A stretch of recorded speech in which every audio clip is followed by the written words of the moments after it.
Berlin in the early 1600s was not the kind of city that demanded attention. It didn't dominate maps. It didn't anchor empires. And it certainly wasn't admired from afar, but it existed in a way that mattered. At the beginning of the 17th century, Berlin was a modest town in the Mark of Brandenburg, positioned along the River Spree. Together with its sister settlement, Cölln, it formed a small urban center, surrounded by forests, marshland, and scattered villages.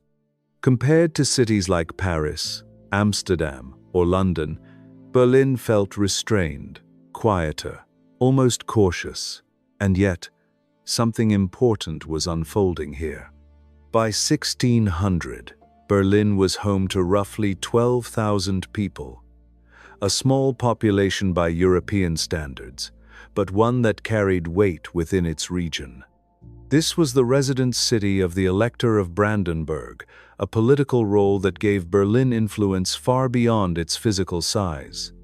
Power didn't arrive here through grandeur, it arrived through administration.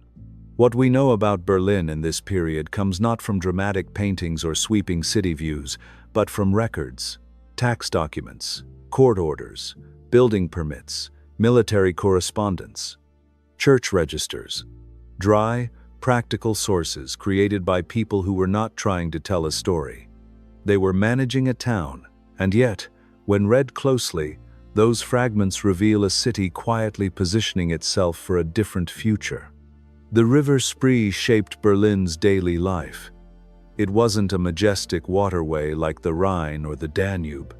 It was narrow, slow-moving, and often unpredictable, but it was essential. Boats carried timber, grain, bricks, and firewood.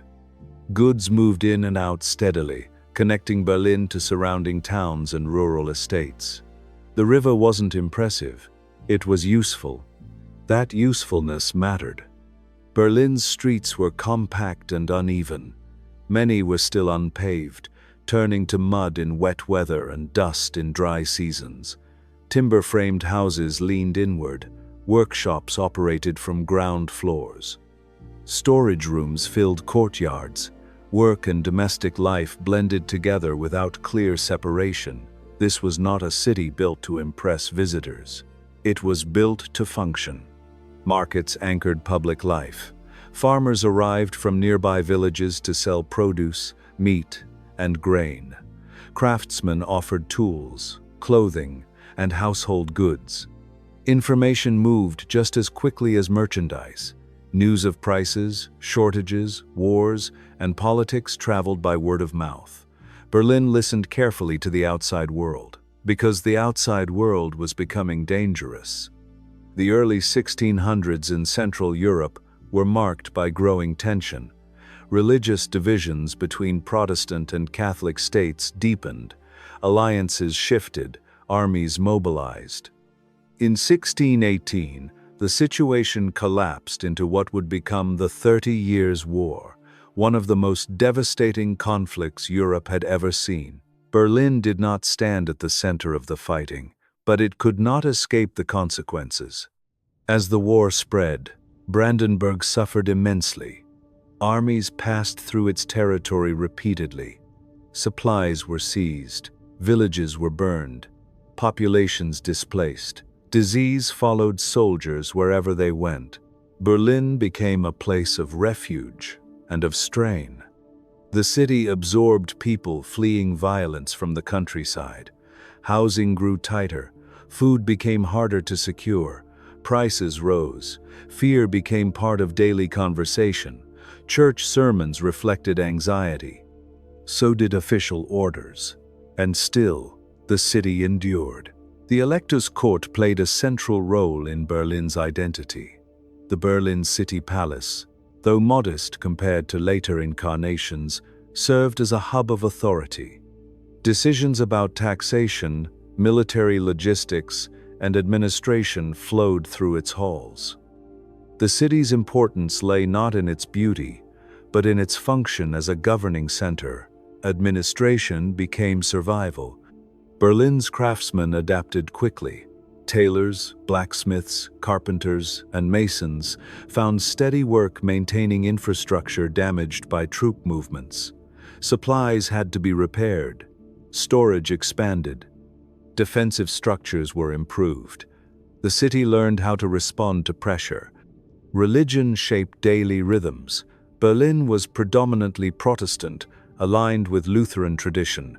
Churches marked time through bells, services, and festivals. Faith offered structure in a period when certainty was scarce. At the same time, religious difference remained dangerous. Tolerance existed but carefully. Education remained limited, but literacy among clerks, merchants, and officials increased. Paperwork multiplied.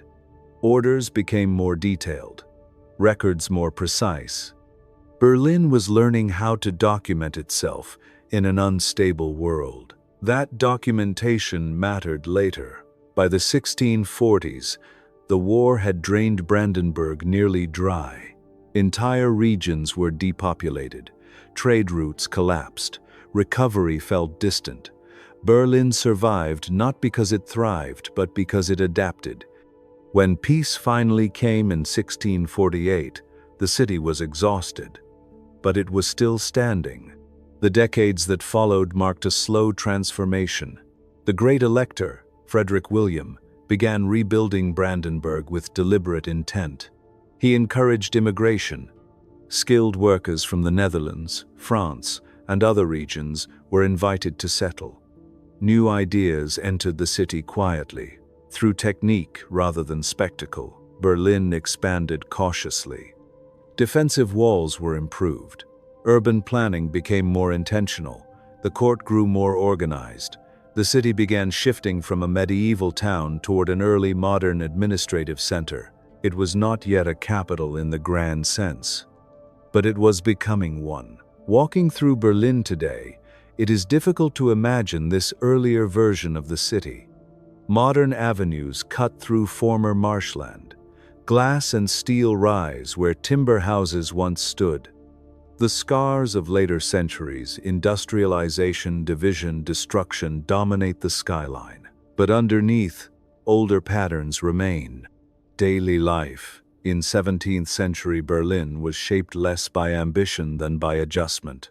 People learned to live with uncertainty as a constant companion. Harvests could fail. Troops could arrive without warning. Orders from the court could change routines overnight. In response, Berliners developed habits of caution, negotiation, and endurance. They reused materials, shared space, and relied heavily on personal networks. Neighbors mattered. Reputation mattered. A reliable supplier, a trusted craftsman, or a familiar official could make the difference between stability and collapse. Progress, when it came, was rarely dramatic. It appeared in small improvements, better storage, clearer records, reinforced structures, slightly more secure trade. These incremental changes rarely made headlines, but together they reshaped the city's character. Berlin was learning, slowly and quietly, how to survive long-term pressure without breaking. Sometimes I imagine standing on a Berlin street in the early 1600s, hearing carts pass slowly over dirt roads, watching river traffic drift by, listening to conversations shaped by uncertainty rather than ambition, a city that didn't yet know it would one day become a capital of empires, but was already learning how to endure pressure. Berlin was not born powerful. It learned resilience first, and that mattered more. For now, AI reconstructions offer one of the closest ways we can return to that moment. They don't dramatize Berlin's past. They don't inflate it. They allow us to move through a city that survived by adapting quietly, carefully, and persistently.